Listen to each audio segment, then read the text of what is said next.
Olá, sejam bem-vindos e bem-vindas a mais um podcast tão inconstante. Eu imagino que vocês sabem que vida de professor, sobretudo em pandemia, virou um caos, assim, virou uma confusão, mas a gente está aí tentando se virar da melhor forma.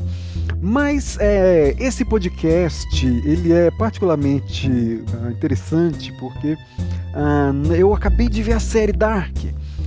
E eu achei fascinante, assim, eu percebi que há temas muito importantes para nós pensarmos sobre o século XXI. E, curiosamente, né, como acontece com todas as mitologias, ao mesmo tempo em que toca em problemas que são típicos dos nossos tempos, também aborda questões filosóficas que fazem parte da condição humana, são ancestrais. Então, por isso, eu vejo que a discussão sobre essa série pode trazer algumas perguntas, não respostas, mas traz algumas perguntas que às vezes a gente se esquece de fazer, porque nós estamos aí tão imersos na rotina, no hábito, e às vezes a gente imagina que tecnologias são naturais na nossa vida. E por isso, esse tipo de debate sobre mitologia a partir de uma série muito popular nas mídias, nas novas mídias, sobretudo, me parece muito oportuno, muito interessante. Para isso, eu convidei o meu colega, o meu amigo, Hertz Wendel de Camargo, professor na Universidade Federal do Paraná. Inclusive, nós estamos compartilhando esse podcast simultaneamente nos nossos canais, até porque isso é de fato uma produção em coautoria, nós vamos ser colegas, não é uma entrevista, é um diálogo que nós vamos travar a partir das nossas especialidades. E o Hertz, ele tem se especializado em um campo, que inclusive ele tem inaugurado esse campo no Brasil, que é o campo da neuromitologia. Ou seja, é uma aliança entre a neurociência e a mitologia voltada para o consumo. Como é que as empresas, as marcas, manipulam mitologias para poder fazer com que a mensagem que eles querem associar aos produtos se conecte com desejos e medos ancestrais da nossa experiência humana. E a gente percebeu que, como eu disse, é uma série muito rica. Há muitas chaves possíveis de interpretação, justamente por ser uma série muito rica, e por isso nós queremos contribuir a partir da nossa perspectiva.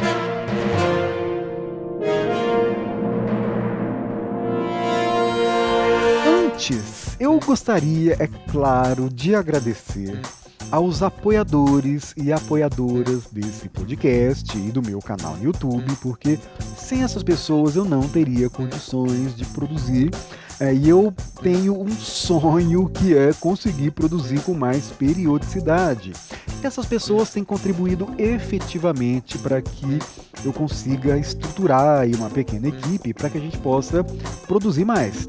Então, eu preciso agradecer, eu quero agradecer a Natália Ferreira Almeida, ao Ramon Fernandes Lourenço, ao Wesley Borges de Souza, ao Augusto César Colombo, ao Humberto e Silva Ribeiro de Lima, ao Inoue, são as pessoas que contribuem no Catarse, através da plataforma de financiamento coletivo, ou financiamento recorrente.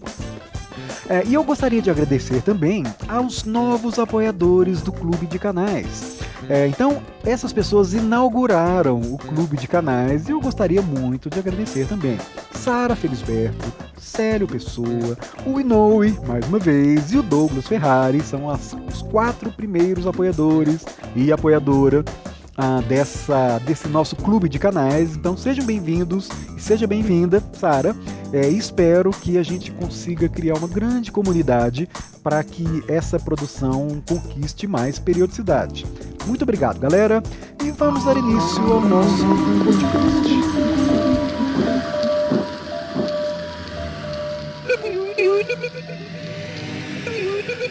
Salve, Hertz! Mais uma live, podcast, banca. Cara, a gente tá virado no negócio. Não, essa vida eu vou te contar. Essa história de home office, agora é tudo office o tempo todo, vou te contar. É tudo office, cara. Eu não. Nossa, essa semana eu acho que eu fui. Acho que 3 lives, cara. Até agora e tem mais uma amanhã. Eu não sei por que que eu aceito fazer live.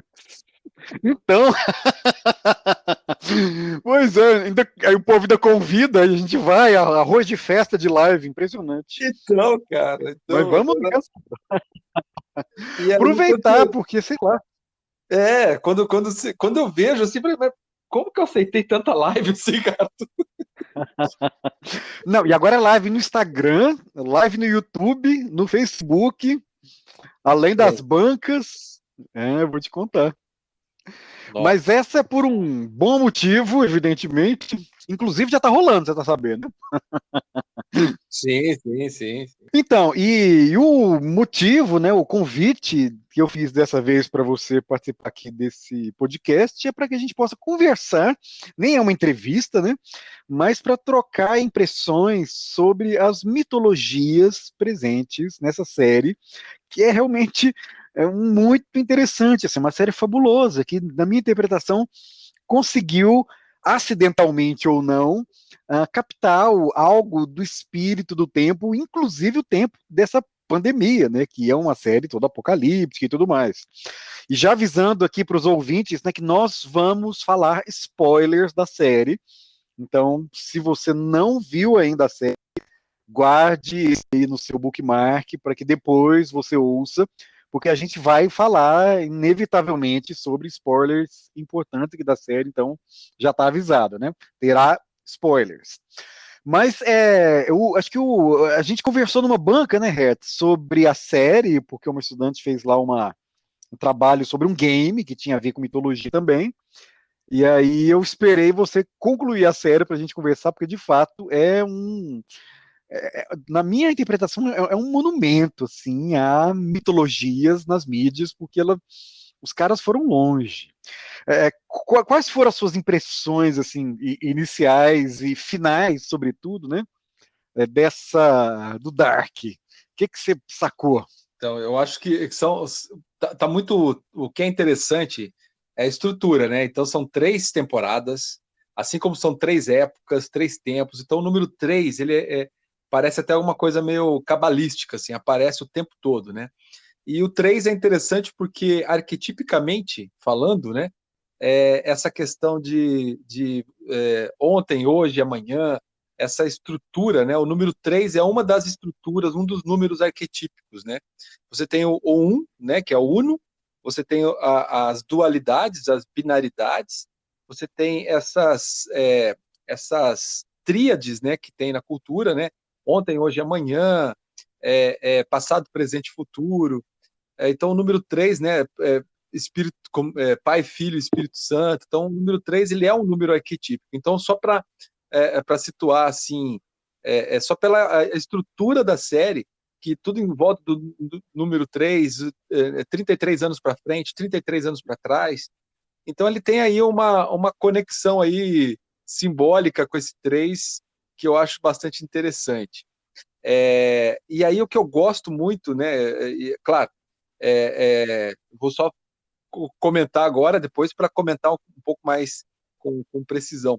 Eu sei que você estuda muito da Grécia, da Roma, mas eu vi muito, como esse momento, eu estou estudando mitologia africana, eu tenho a minha contribuição para hoje e o meu olhar para a série vai ser em volta da mitologia africana, existe uma figura universal, né, da mitologia africana. Eu falo universal porque todos os países da África, todas as culturas africanas têm, se não ele, né, se não essa figura, esse deus da mitologia africana, mas vários equivalentes, né, vários nomes tem em vários países da África, nomes diferentes para o mesmo deus, né?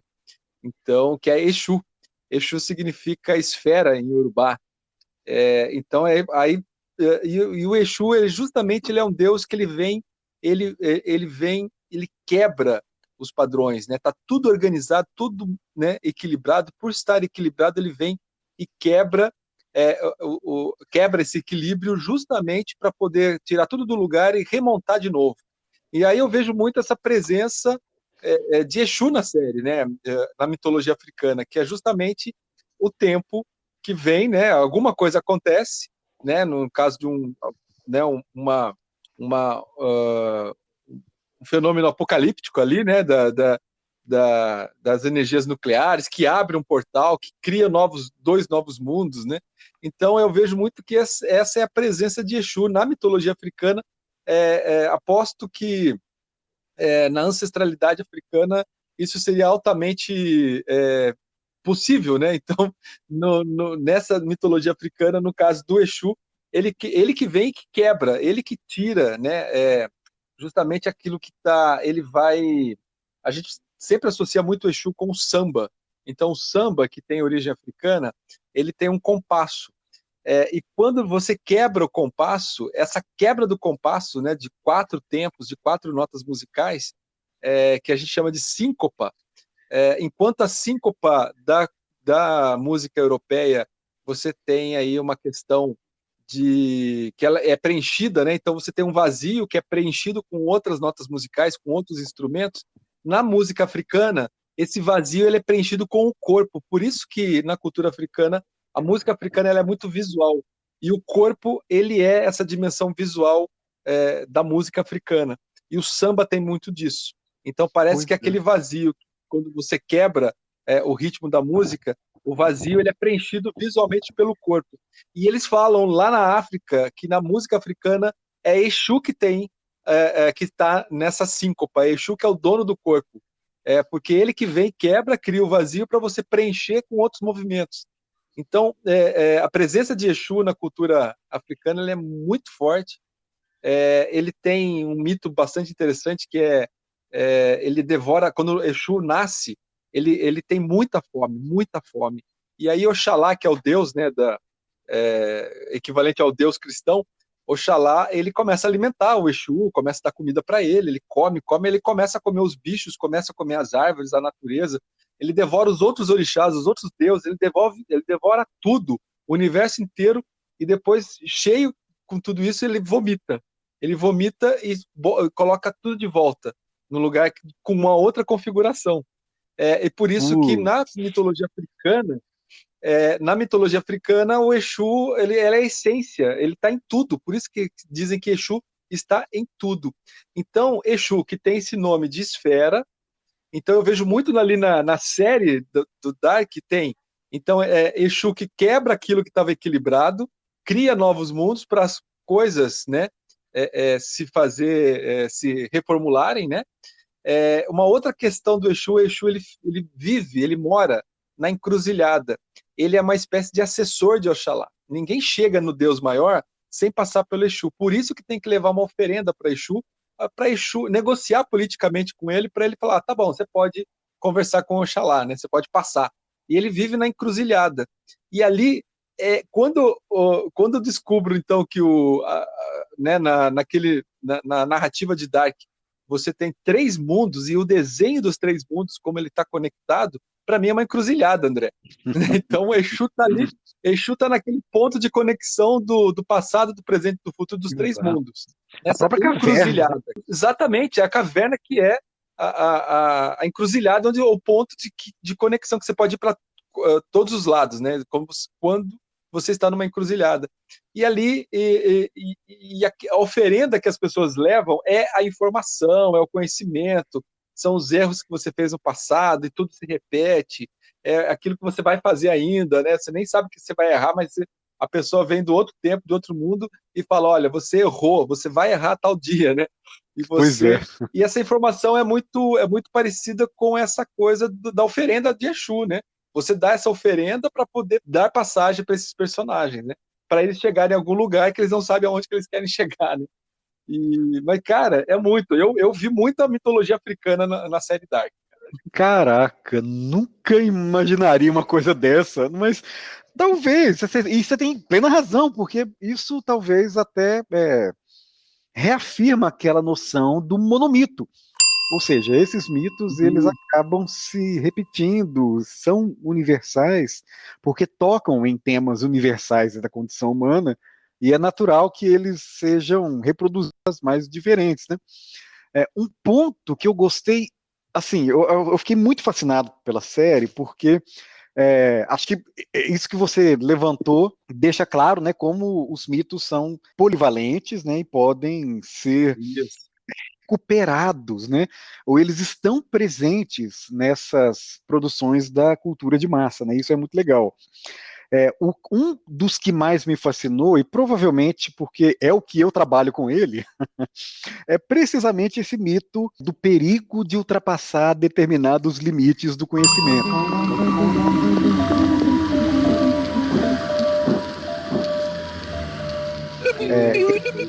Porque eu percebi o seguinte: o grande mal original, isso a gente só descobre quando vê as 3 temporadas, né? O mal inicial, o mal primordial, a queda do paraíso que gerou Adão e Eva, né? Que é o Adam Uhum. e a Marta no final, foi ultrapassar os limites da ciência e querer inventar a máquina do tempo.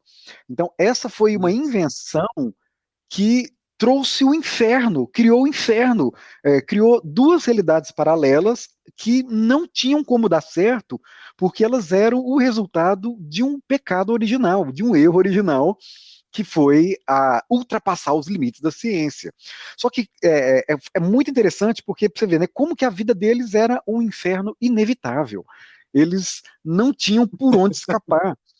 E quanto mais atuava-se, quanto mais queria mexer no mundo, mais o mundo ficava infernal, o apocalipse era inevitável.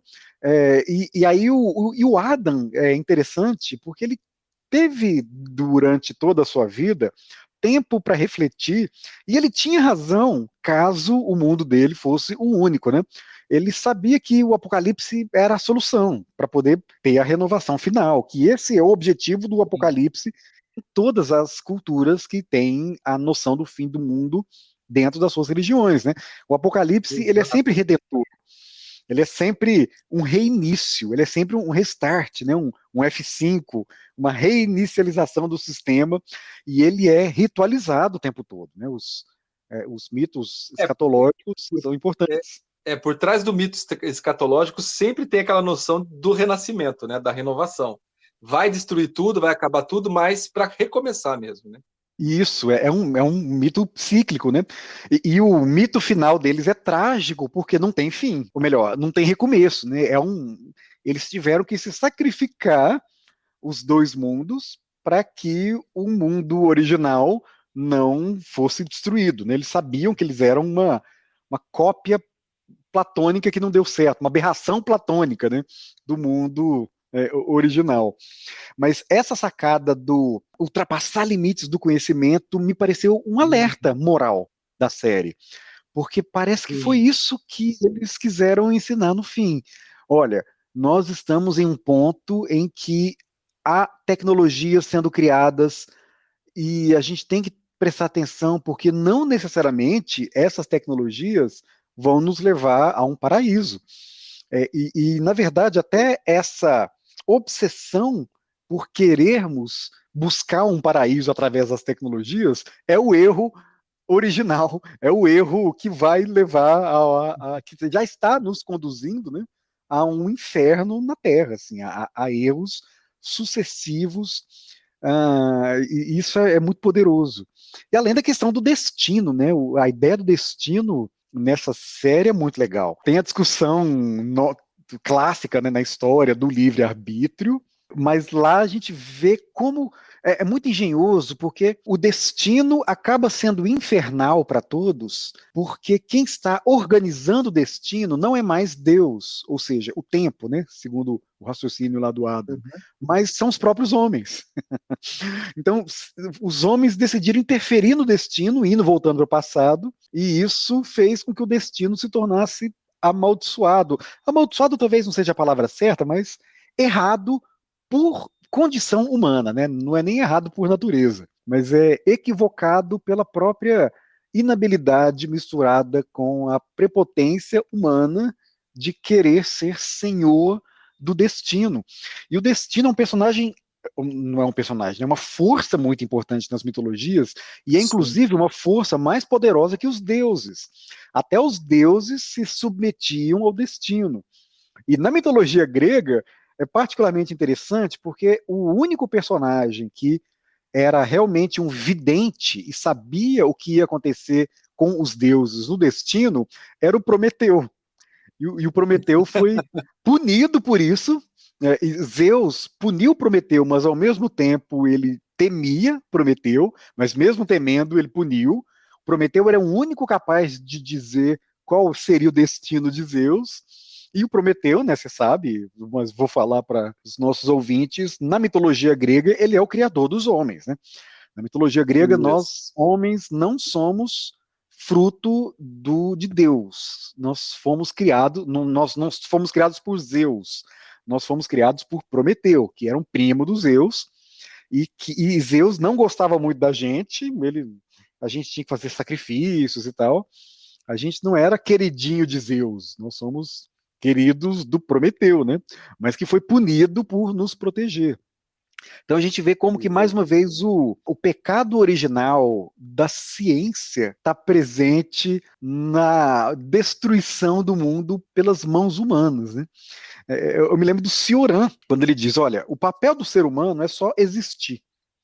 A gente começou a errar, a gente foi para o pecado original, a gente caiu do paraíso quando a gente decidiu fazer alguma coisa. Então, quando quis interferir no mundo, a primeira interferência científica no mundo, ou pré-científica, ou alquímica, sei lá, já foi o nosso primeiro erro, e a partir daí veio o encadeamento de desgraça, que é o que a gente experimenta até hoje. Até a E é nossa exatamente o que autoextinção. e é exatamente o que aparece na série, né? Então, outra coisa claro, é uma coisa bastante clássica, assim, né? Mas, além de eu ver essa questão do tempo, essa questão, né, dele ser muito o Exu, né, que vem e muda, né, conforme a mitologia africana, que vem o tempo todo tirando as coisas do lugar, brincando, porque o Exu ele é um grande trickster, ele é um brincalhão, né? Ele é um cara meio malandro, assim, ele prega peças nas pessoas. Então, o destino em Dark é isso, tem essa energia exuística, né, o tempo todo você não sabe quem é quem, a pessoa que você achava que estava do teu lado está contra você, aí de repente aparece uma pessoa de um outro tempo, que ela não te conhece, e que é o terceiro tempo, né, o terceiro mundo, né, e aí ela vai trazendo tudo isso. E claro, o mito que apareceu muito, né? Toda vez que entrava na caverna, eu lembrava do mito da caverna, né? Daquela coisa que a caverna que é o ponto aonde as pessoas vão saber coisas, vão ver além, né, do que da realidade. Então toda vez que entrava na caverna, para mim parecia, olha, novamente alguém vai lá, conhece um mundo novo, volta para o seu mundo, explica para as pessoas não acreditam, né? Ou quer eliminar, né? Aquela pessoa que está falando sobre, ó, existe outro mundo, dá para viajar no tempo, e aí as pessoas não acreditam naquilo quando o personagem ele tenta explicar, ou nem tenta, né? Porque ele sabe que ele vai ser negado, ele vai ser é um estorvo, né? Um problema, né? A pessoa falando que tem um outro tempo. Mas assim, o mito da caverna ficou muito forte para mim também ali, né? É outra coisa que aparece muito na série. E o que você acha dessa caverna? O que você tem mais para falar da caverna, André? Eu gostei dessa sua interpretação, né, do Exu. A ideia das bifurcações me pareceram também muito interessantes. Mas a caverna, como todo mito, né, ele é reversível. Eu vi que eles inverteram o mito da caverna. Eu não tinha pensado nisso antes, mas no mito da caverna original, né, todos. Original não é a palavra adequada, né? O mito platônico da caverna, as pessoas moram lá dentro, enxergam sombras e confundem a sombra com a realidade. É tipicamente platônico. Essa noção de que existe uma realidade ontológica ou seja, uma Uhum. realidade final, inclusive é o que o Eliade diz sobre as religiões. Ele diz assim, olha, o que os religiosos querem é a realidade. Eles querem a realidade total. E os não religiosos, eles não estão preocupados com a realidade. Eles só querem esse mundo profano que na mitologia platônica, é uma cópia mal feita da realidade total, né? Acho que o Platão não gostava nem de poesia, porque para ele a poesia era uma forma de corromper a beleza da realidade última, né? É uma forma muito primitiva de tentar expressar essa beleza da realidade última. E eu Sim. lembro de fazer essa pergunta para um Hare Krishna. Eu perguntei para ele por que nos livros do Bhagavad Gita, por exemplo, os deuses são representados com tanta riqueza, cheio de ouro e etc., sendo que as pessoas vivem na maior pobreza lá na Índia. E ele me respondeu: olha, porque é preciso representar os deuses de forma magnânima, né? Eles têm, tem que deixar claro que a realidade que eles representam é uma realidade perfeita, intocável, assim, impecável. Eu me lembro também de uma Uhum. entrevista que eu fiz com a Adélia Prado, que é poeta, né? E ela é católica. Eu perguntei para ela se ela gostava da Bíblia por motivos religiosos ou por motivos estéticos, por conta da prosa da Bíblia que possivelmente a inspirou, né, na escritura. E ela disse que, olha, as duas coisas, porque eu entendo que para você falar do sagrado, você tem que falar da forma mais bela possível. Até no caso dela, como é poetisa, né, contrariando o Platão, mas eu li esses dias eu tô lendo Nassim Taleb, eu adorei o livro dele, A Lógica do Cisne Negro, Iludidos pelo Acaso, ele é muito bom. Ele menciona, não sei se foi Jorge Soros, um desses financistas aí, ele menciona o cara falando assim, olha, não pergunte para um cabeleireiro se você precisa de um corte de cabelo. Da mesma forma, não pergunte para um acadêmico se a sociedade precisa dos acadêmicos, né? Não pergunte para um poeta se a poesia é importante. Sim, Então, a sim. Duca Prado é suspeita nesse sentido, mas ela trouxe esses insights. Então, para poder pensar a caverna em Dark, eu vi que rolou uma invertida. Então, a caverna é o local onde eles entram para saber a realidade. A realidade não está fora da É, caverna. A realidade está dentro da caverna. tá dentro Então, da caverna. ou melhor, a caverna é uma mídia, né? É um médium, uma passagem, é um portal para a verdade. De novo, eu voltaria nesse problema de ser petulante ao ponto de ultrapassar alguns limites que não devem ser ultrapassados porque eles não são Isso. dignos, os humanos não são dignos desses conhecimentos. Acho que esse é o ponto. E eu gostei muito de um trecho uma cena, né, em que o Adam disse que Deus não existia, mas na verdade Deus era o tempo. Então, e o que ele Sim, estava fazendo era confrontar o tempo, que é confrontar Deus. Ele queria dar um jeito de organizar o tempo, que é a repetição da queda do paraíso de novo. É a serpente oferecendo a maçã e dizendo: você vai se igualar a Deus se comer essa maçã, se comer o fruto do conhecimento do bem e do mal, que é uma das árvores importantes lá do paraíso. A outra é a árvore da vida, que eu não vi tão presente na série. Há muitas bifurcações, né? Mas uhum, curiosamente ele quis buscar a, a sua sacralização, a sua transformação em Deus, ou domínio sobre o tempo, não através necessariamente da imortalidade, né? Que é a questão da árvore da vida, mas é uma outra relação com a imortalidade, que é através do domínio do tempo indo e voltando. Mas ele não é imortal, né? E uma outra coisa também que me instigou muito, que tem muito a ver com os nossos tempos, é a sacralização, ou, segundo usando o termo do Eliade, é a hierofania de objetos profanos. Ou seja, a transformação de objetos profanos em objetos sagrados, incluindo objetos da ciência. Então, a ciência lá, sim. ela é utilizada assim, de forma. É alquimia. Aquilo não é ciência. Eu não cheguei a ver, eu sei que alguns colegas da divulgação científica chegaram a discutir as questões de física, né, o buraco de minhoca, é, é, a questão do o gato de Schrödinger.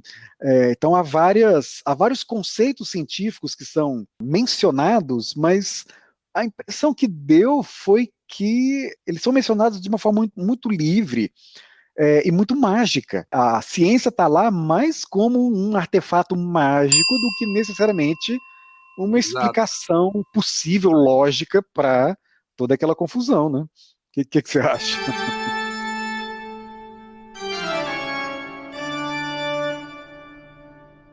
Uma outra coisa que me apareceu bastante, agora você falando dos aparelhos, né? O formato de esfera, né? A esfera sempre foi considerada, acho que no livro do Timeu, acho que do Platão mesmo, ele fala da forma geométrica que é a esfera como a forma mais perfeita, a mais divina, a mais que está mais próximo do cosmos, dos deuses, né?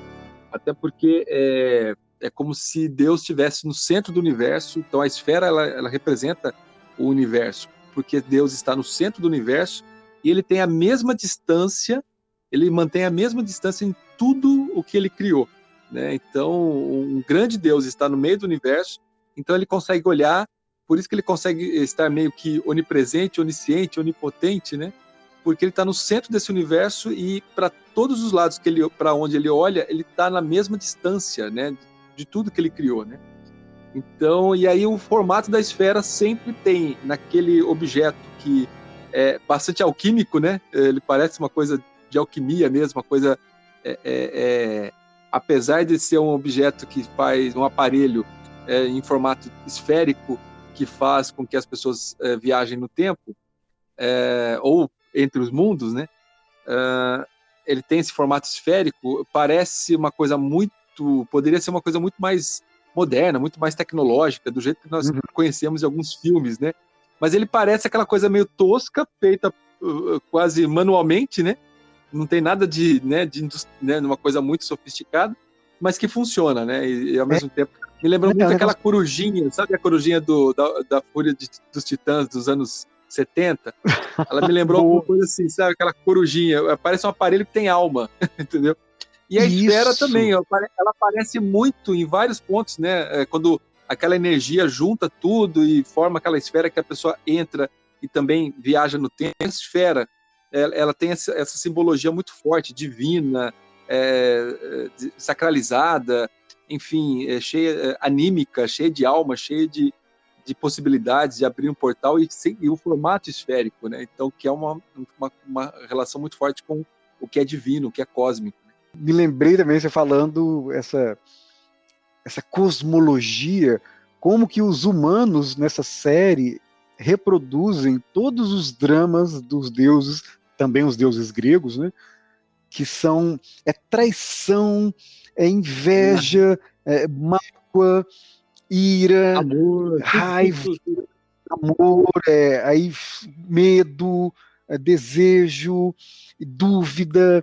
São raríssimos os momentos de humor, né? Você não ri, você coisas engraçadas, assim.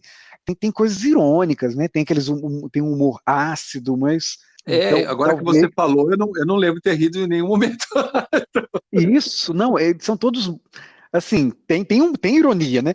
Eu me lembrei muito, eu até brinquei com um aluno meu que essa série é como se fosse um Twin Peaks É, racionalizado. É um Twin Peaks alemão. Porque no falou Twin tudo. Peaks, você assistiu Twin Peaks, né? Assisti, meu Deus. Twin Peaks é um inferno. Aquele ponto da usina, ela é É nuclear, né? uma usina nuclear.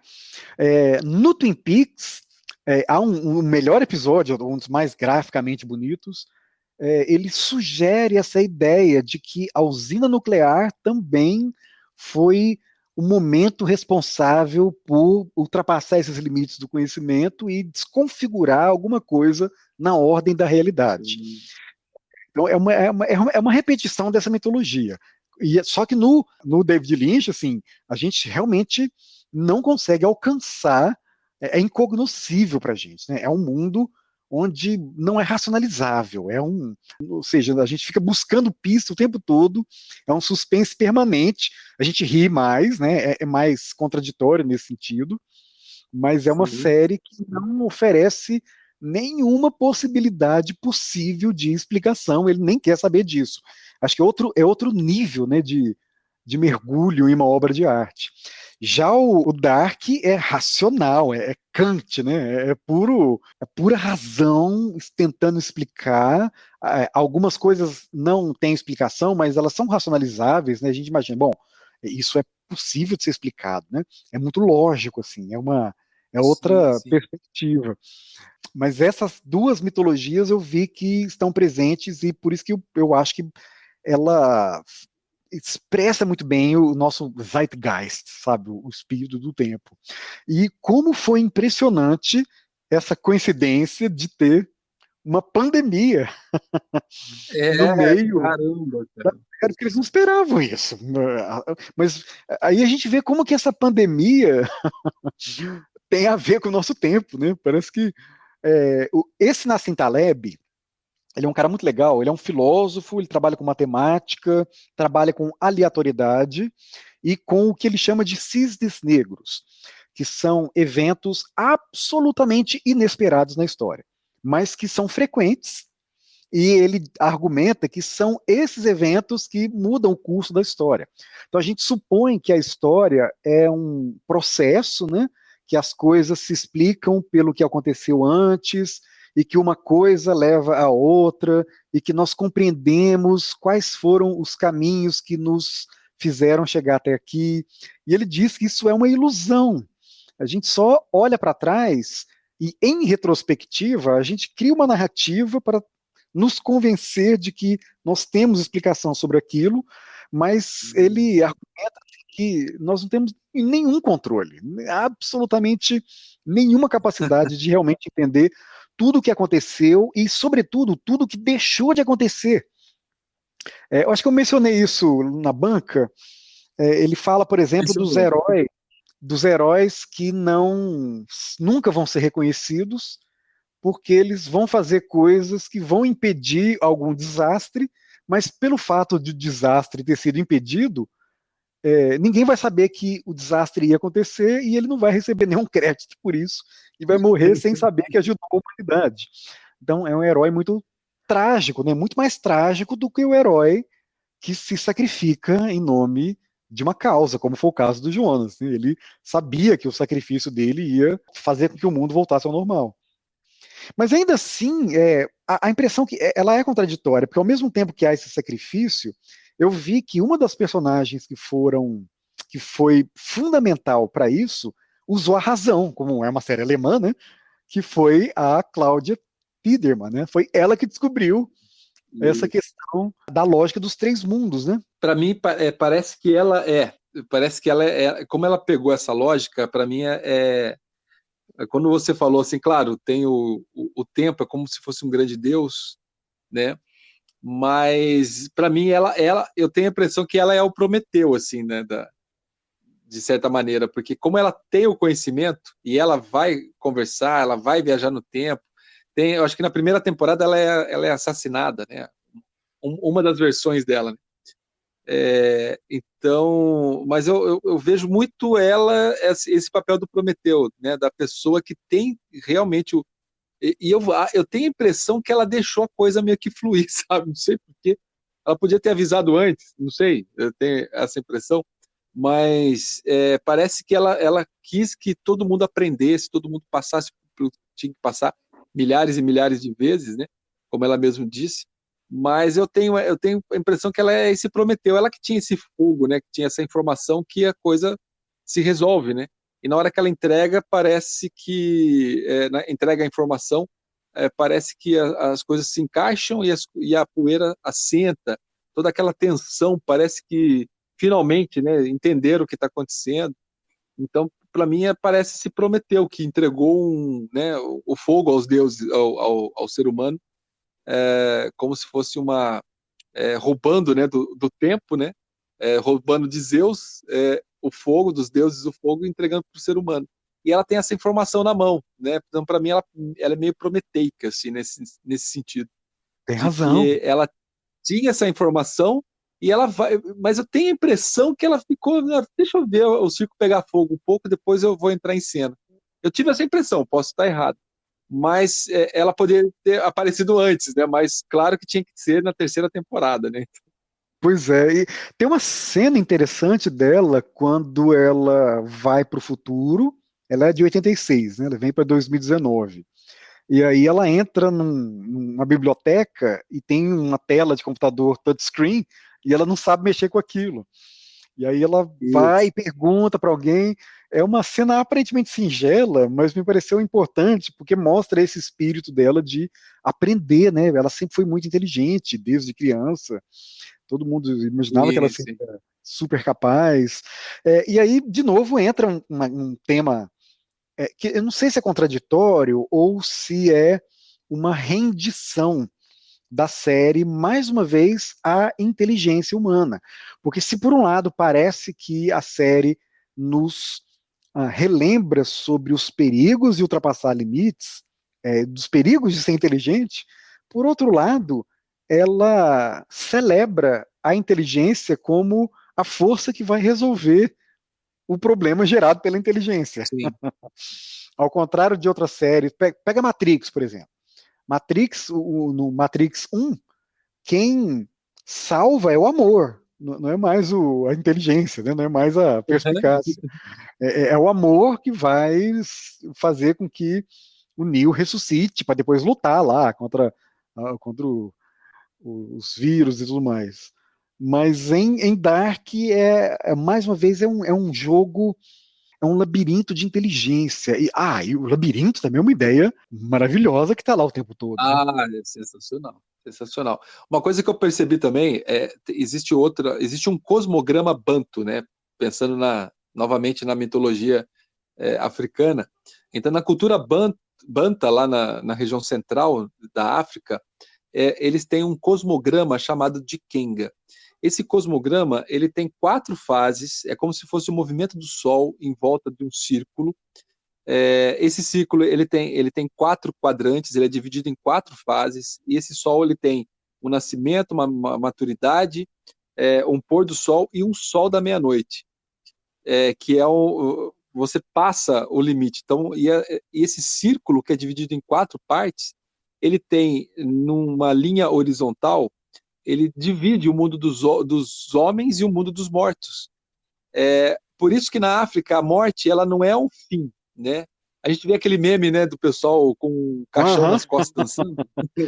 Tá, E de fato aquilo tarará. é real, aquilo é isso, é uma comemoração, porque na cultura africana, na cultura banta, não existe essa questão, morreu é o fim. Existe uma continuidade. E aí essa de Kenga, ela tem essa divisão entre o mundo dos homens e o mundo dos deuses, ou o mundo dos mortos, como se fosse um espelho. Primeiro que a de Kenga lembra muito Stranger Things, né? Aquela série que tem um mundo, um outro mundo paralelo, Aham. né? Muito divertido. Isso, o mundo invertido. Então, e eu vi muito essa de Kenga, esse cosmograma banto também nessa estrutura da narrativa, aonde você tem 3 tempos, você tem 3 fases, uma quarta fase seria a intersecção entre esses mundos, né? Que seria essa síntese desse mundo, seria uma quarta fase, e essa quarta fase, esse mundo que não é nem dos vivos nem dos mortos, né? Ele está no limbo ali. E essa divisão entre o mundo dos homens e o mundo dos mortos, na cultura banta se chama, é dividido por um rio, e esse rio chama Kalunga, o nome dele. Então, Ah. toda vez que eu vejo a palavra Kalunga, eu lembro do Rio dos Mortos, né? Então, a Kalunga, na cultura banta, a grande Kalunga, que é o grande rio, você vai encontrar no momento que você morre. E aí, quando você atravessa esse rio, a Kalunga, você está no mundo dos mortos.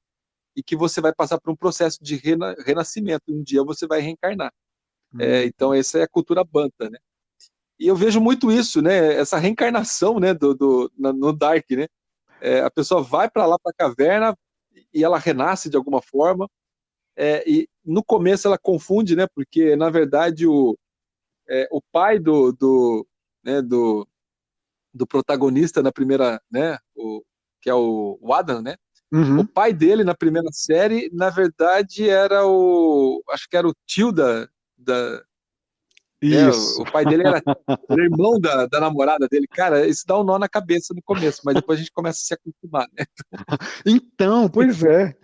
Como a Charlotte, que é filha da filha dela.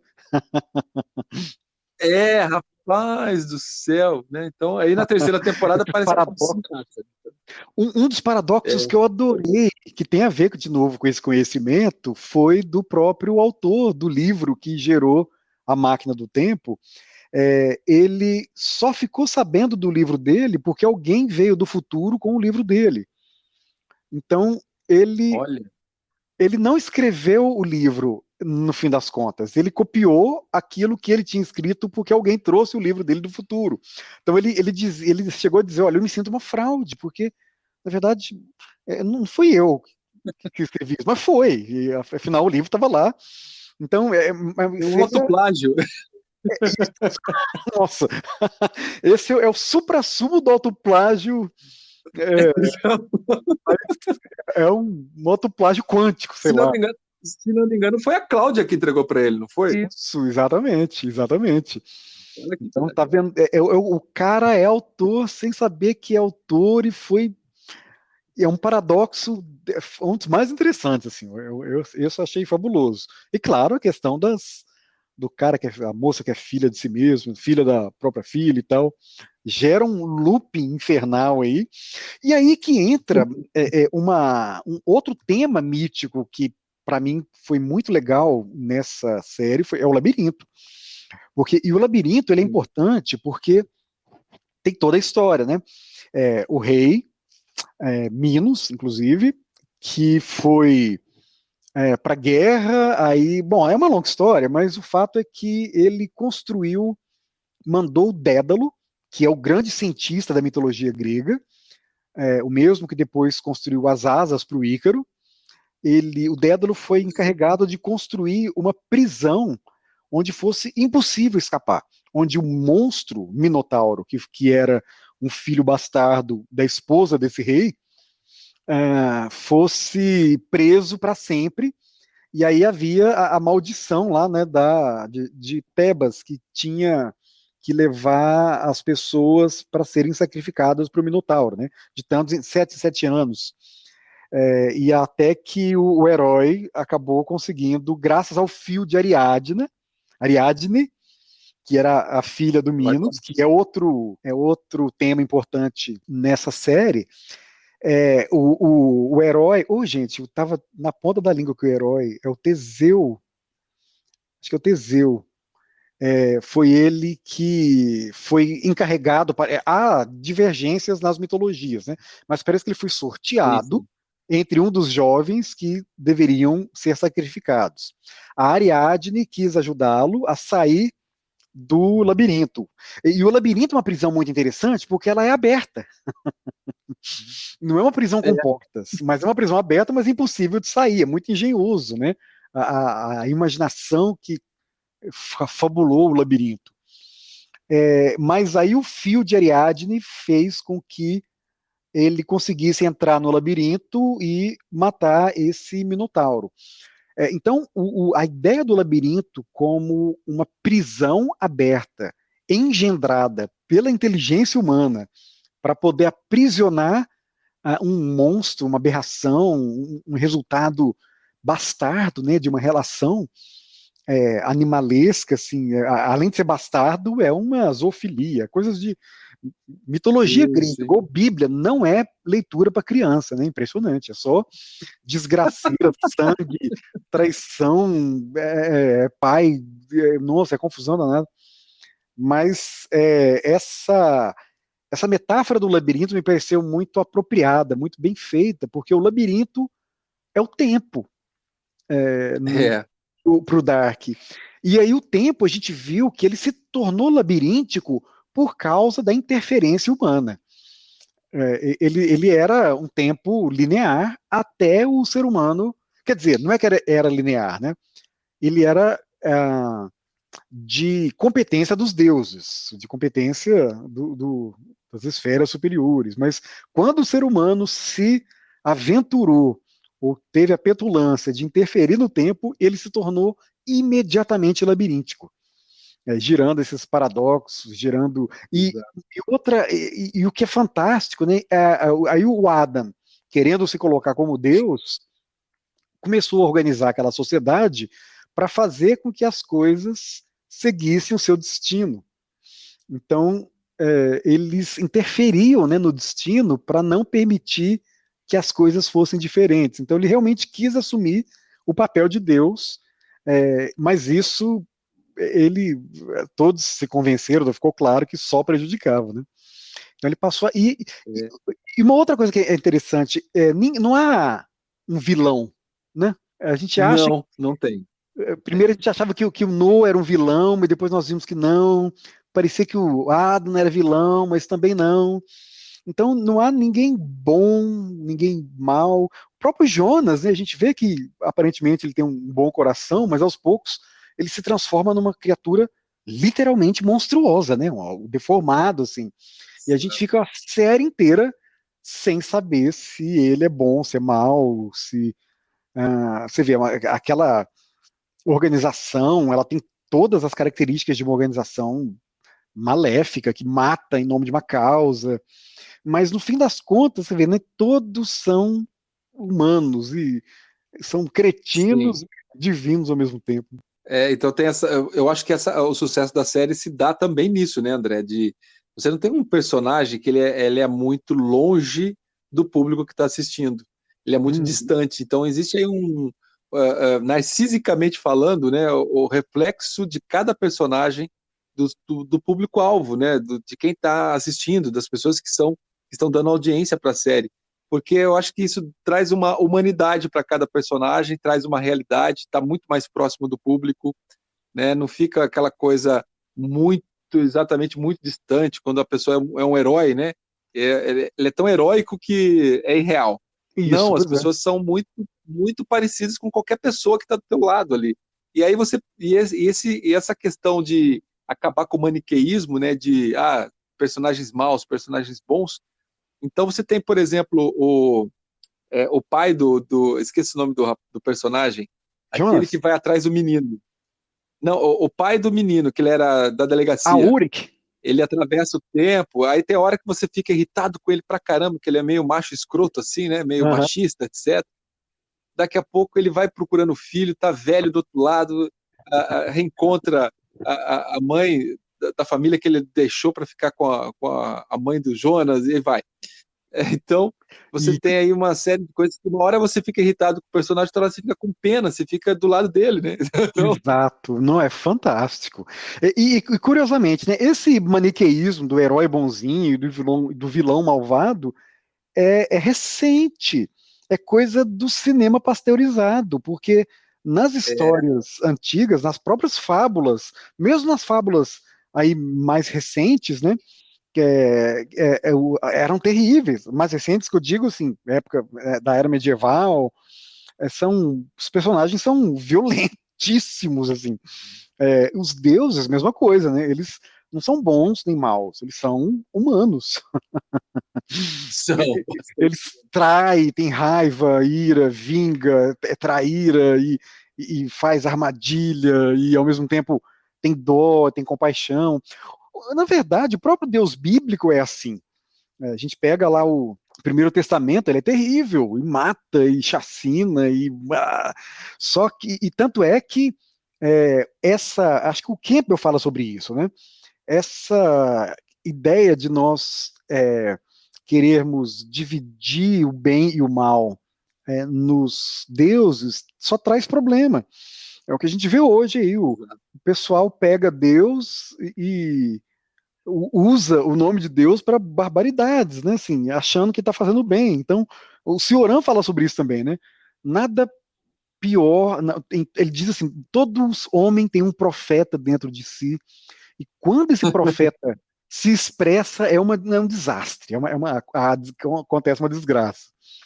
Porque parece que manipula-se esse maniqueísmo de uma interpretação limpa e confunde tudo. E ao não admitir que os deuses são assim, né, cheios de contradições, o ser humano piora um pouquinho, fica um pouquinho pior. Então, nesse sentido, essa série também ela autêntico não é a palavra correta, né? Porque não existe essa palavra em mitologia, mas ela é bem rica, né? Como são as mitologias, né? É muito rico. Uma coisa que sempre, toda vez que apareceu, desde a primeira vez, eu fiquei muito. Quando eu fiz o mestrado na Unicamp, eu tive uma disciplina que era ligada com alquimia, né? E a gente trabalhou muito com os emblemas alquímicos, simbologias alquímicas, né, na aula, imagens da alquimia. E aí tem o que me chamava muita atenção nessa aula e me marcou bastante foi que várias imagens alquímicas sempre traziam figuras que era do passado, presente e futuro. Então sempre tinha uma criança, um jovem, um adulto e um velho. E quando aparecia aqueles três lá que viajavam no tempo para matar as pessoas, né? Nossa, é fabuloso, né? Eu ficava, parece que a alquimia ali é um símbolo alquímico, esses três, né? E esse símbolo alquímico sempre são três pessoas que são colocadas assim de costas umas para outras, mas elas estão numa posição como se fosse como se fosse aquele símbolo mesmo das três épocas, né? Se cruzando ali, mas eles têm a posição corporal dessas figuras, dessas pessoas, é sempre de costas um para o outro e cada um olhando para uma direção diferente. São três direções, mas é Não, um velho, um adulto uma criança, né? No símbolo alquímico. E quando aparecia aqueles três personagens, eu falei, olha, de onde que tiraram isso, cara? não, Né? maravilhoso. Eu fiquei muito impressionado com, assim, como seria a memória deles. O meu doutorado é em história, né? Então eu fico imaginando, caramba, olha como é que o velho se lembra quando ele era criança e se viu, e o velho lembra também quando era ele era jovem e se viu velho e se viu criança ao mesmo tempo. Imagina o raciocínio, a mente, como isso não é, deveria ser enlouquecedor, mas que tipo de raciocínio uma pessoa que tem essa experiência precisa realizar para conseguir viver, né? Imagina, tanto é que o personagem principal lá, não, o Michael, né? O Michael, ele mudou o nome. Ele se matou. Você vê que ele foi um dos primeiros que viajou, né? O primeiro, o Michael, o menininho que Sim, sim. cresceu e casou com a Hannah, mas ele era insuportável para ele viver num mundo em que ele já tinha visto e que ele sabia o que É. acontecia e tal. É, é uma realidade absurdamente assustadora, né? E o Jonas sendo filho dele, é sobrinho, né? Da Marta, né? Uhum. Nossa, é muito interessante. Esse inferno, acho que esse é o termo. É, A série fez com que o mito de Adão e Eva se atualizasse ao isso. comer a maçã do conhecimento, ao conhecer e ao perder a inocência. E por isso que eu vi que o último capítulo se chama Paraíso, né? O Retorno ao Paraíso, alguma coisa assim. Justamente por Isso. isso, foi o único momento possível de retornar à inocência, ou seja, retornar a um tempo onde a ciência não era tão avançada ao ponto de permitir a viagem no tempo e essa confusão toda, é o paraíso. Então, ou seja, isso que nós vivenciamos e achamos que é a queda, na verdade, não é a queda, é o paraíso. A gente está ainda no paraíso. E seria a queda caso nós inventássemos a máquina do tempo para desestruturar o destino. Aí viraria o inferno que virou os dois mundos, né? Foi barato é isso, dois mundos infernais. As tragédias aconteciam, ainda que de formas ligeiramente diferentes, né? Foi muito legal isso também. Por exemplo, Sim. no primeiro mundo, o Urik tentou matar o Elg, criança. No segundo mundo, o Urik tentou matar o Elg já maior. Então, são Isso. pequenas diferenças, né? Mas infernos idênticos, assim, por conta da interferência da ciência, né? Então, esse retorno ao paraíso também me pareceu uma mensagem legal, filosófica, para a humanidade também, né? Putz, a gente está aqui nessa confusão, mas Vocês não sabem o que é inferno. Inferno é voltar no tempo e criar uma humanidade que não tem capacidade humana, intelectual, né, emocional de Sim. lidar com um tempo que pode sofrer interferências do passado, do presente e futuro, né? Outra cena interessante no hospital psiquiátrico, né? O cara estava lá preso, internado há muito tempo. Quem estava cuidando dele, a enfermeira lá, a gerente lá, sei lá, a diretora, quem cuidava era a sogra dele. E Uhum. depois a esposa dele viaja no tempo e a sogra mata a própria Pois é. filha, né? Então, Nossa. Não, é fenomenal, muito engenhoso, né? De novo, é alemão, não pode, acho que outro povo não ia dar conta de fazer uma série tão racionalizada, com tantas ligações. E por isso que, assim, a gente fica. Eu vi poucos debates sobre a série, né? Mas de vez em quando a gente via no Twitter o pessoal reclamando: tem um errinho aqui, um errinho ali lá. Pelo amor de Deus, os caras conseguiram não, amarrar assim de um jeito. Qualquer errozinho é uma bobagem assim, em relação ao monumento que eles conseguiram construir de roteiro, imagina. sim, com certeza. Outra série que eu tinha comentado com você, a 12 Macacos, né? Uhum, Era 12 Macacos começa com um filme, um curta-metragem, La GT. eu vi. Então tem o curta que é o La GT, depois fizeram um filme nos anos 90, né? Com Isso. É o Terry Gilliam, com Bruce Willis e tal. Brad exato, Pitt. isso, Brad Pitt e tal. E depois a Netflix também teve uma versão, Os 12 Macacos, como série. A primeira temporada que vale a pena assistir, mas depois, a partir da segunda, já fica aquela coisa meio. Já teve várias e várias temporadas. Mas a primeira temporada é muito interessante também, porque sempre a questão da viagem no tempo, André, é um negócio que tem muito disso. Agora que você comentou, tem muito disso, de brincar com a ciência e depois se queimar, né? Então, Pois é, é um muito né, permanente, e né? ser expulso do paraíso, né? Isso nossa, como isso é presente, né? Há um fascínio e um terror que são simultâneos, né? Às vezes o próprio fascínio é terrível também. Uai, hoje eu acordei, sei lá, 5 horas da manhã, meu horário tá tudo bugado. Aí eu fui pro Twitter, aí de manhãzinha tava rolando a transmissão ao vivo da NASA, da nave que foi para Marte.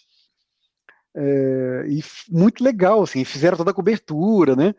E aí, ao vivo, assim, transmitido pelo Twitter, lá no vídeo, e o pessoal 3, 2, 1, aí a nave pá, subindo, aí e dá aquele frio na barriga, né? Ainda mais depois de ver Dark, você, putz, será que não vai dar merda essa nave indo para Marte? Parece que vai chegar lá em fevereiro, e aí, assim, é muito legal o cara falando, olha, isso, vocês não têm ideia, quanto dinheiro nós investimos, não é só grana, assim, milhares de pessoas trabalhando nesse projeto, e hoje é o grande dia que a gente vai mandar uma nave para Marte, imagina. E aí a nave ele vai narrando passo a passo, né? Tudo certo, entrou nessa inclinação, de acordo com o previsto, agora liberou essa cápsula de acordo com o previsto, e aí várias câmeras, né? Aí a nave vai se distanciando devagar e tal, mas assim, 5 minutos já está fora da Terra. É muito impressionante o engenho humano, né? E como essas Sim, sim. aventuras de.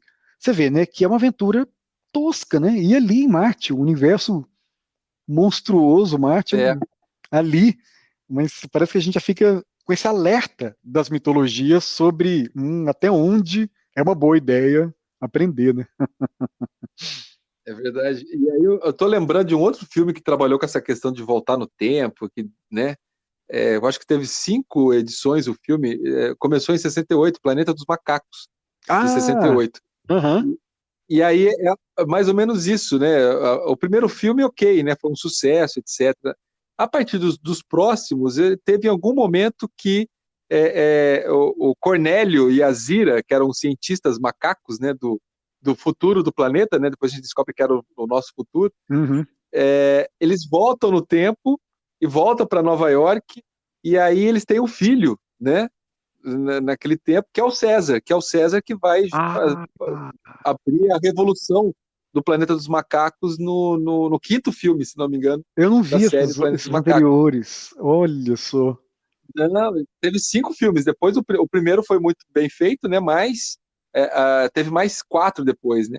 E no último filme, que é a Revolução do Planeta dos Macacos, que é o César, que era filho do Cornélio e da Zira nos filmes anteriores, que voltou, né, do futuro, né? Veio para Nova York, e o filho deles que vai criar a revolução que faz com que é o momento que o planeta é tomado pelos macacos, né? Mas é Uhum. novamente a viagem no tempo e a questão, né, da tecnologia novamente. Então, realmente, essa temática ela é muito frequente. Muito, a ficção científica, né? Ela é muito, muito importante. Sobre viagem no tempo, tem um filme tcheco da década de 60, 69, se eu não me engano, chama-se Eu Matei Einstein, Cavalheiros. Ele é muito legal porque é um pessoal no futuro, uma sociedade no futuro, onde os homens têm seios e ficaram inférteis por conta de uma guerra nuclear. E aí eles decidem mandar um pessoal no passado para matar o Einstein, porque aí não ia ter teoria da relatividade, não ia ter bomba atômica, não ia ter guerra mundial. Então eles vão para o passado, é aquela confusão, é uma comédia. E aí acaba que a mulher decide, não, uma das mulheres que vai, né, se apaixona pelo Einstein e convence ele a virar violinista e não físico. Aí ele vira violinista, ele acaba não criando a relatividade e tal, aí eles voltam para o futuro, falam, que bom, né, resolvemos. Aí chega no futuro, as mulheres todas de barba e inférteis, porque aconteceu uma guerra química, e aí com essa guerra química, então, ou seja, tá vendo? Parece que mostra essa impotência humana em supor que é capaz de resolver com uma ação, né, o destino da humanidade. Só que no Uhum. esse que eu matei Einstein Cavaleiros ainda é um destino histórico, né? A brincadeira dele é essa, não adianta, vocês vão. Parece que a história ela não é feita só de uma pessoa, né? Ela é feita de todo um contexto. É muita gente, uma química muito delicada para as coisas acontecerem. Mas no Dark, o destino parece que é algo mais poderoso do que só a história, né? Mas uma coisa que me impressionou, que eu achei muito legal, porque o Dark conseguiu fazer com que um argumento que eu sempre tinha fosse por água abaixo. Porque o pessoal brincava, mas como é que você prova que não tem viagem no tempo? Eu sempre dizia, não, porque você não vê ninguém aí do futuro aparecendo aqui. Só que o fato é que a gente, depois de Dark, você pode dizer que não, vai que está tendo gente vindo do futuro o tempo todo, mudando coisa, o mundo poderia ter sido de um jeito, mas é de outro, porque já mudaram, e a gente não sabe se está tendo essa confusão toda. É possível. Caramba. Então, Será que alguém veio do futuro, cara, e botou o Bolsonaro de presidente? Cara, não é possível. não, eu já via o pessoal brincando que o Adélio era alguém que veio do futuro para matar o Bolsonaro, só que deu errado, e graças a ele o Bolsonaro foi eleito. É um paradoxo. Deu errado. Então, essa lenda urbana já corre aí desde a época da facada. Então, Ai, tanto é que tá lá o Adélio no manicômio, né? Ele é como personagem lá do Sete Macacos, né? cara, é verdade. Então, assim, É verdade. nada impede que, de fato, esteja acontecendo centenas de viagens no tempo, o pessoal mudando tudo, mudando realidade, criando realidade alternativa, e a É, gente não tem essa noção por conta da nossa perspectiva, né? A nossa perspectiva de uma geração não permite ver isso. Claro, aí a gente já está entrando na especulação mítica da ficção científica e tal, que é muito divertido. Acho que no campo da ficção científica não deixa de ser divertido especular. Bom, muito bem, é isso. Espero que vocês tenham gostado dessa discussão. É uma série, como eu mencionei várias vezes, muito interessante.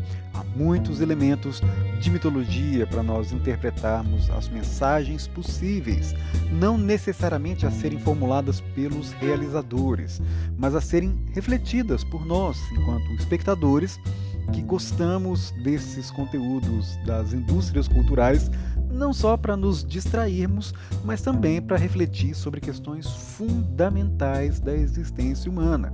Afinal, esse é um dos papéis mais nobres, mais interessantes das artes. E eu agradeço mais uma vez aos apoiadores. E caso você queira apoiar o nosso podcast, apoiar o nosso canal, acesse www.catarse.me/Azevedo da Fonseca. Lá tem todas as informações, você vai ver que é um apoio essencial para que a gente possa continuar levando esse debate acadêmico para a podosfera, para o YouTube e para as redes sociais. É isso, valeu!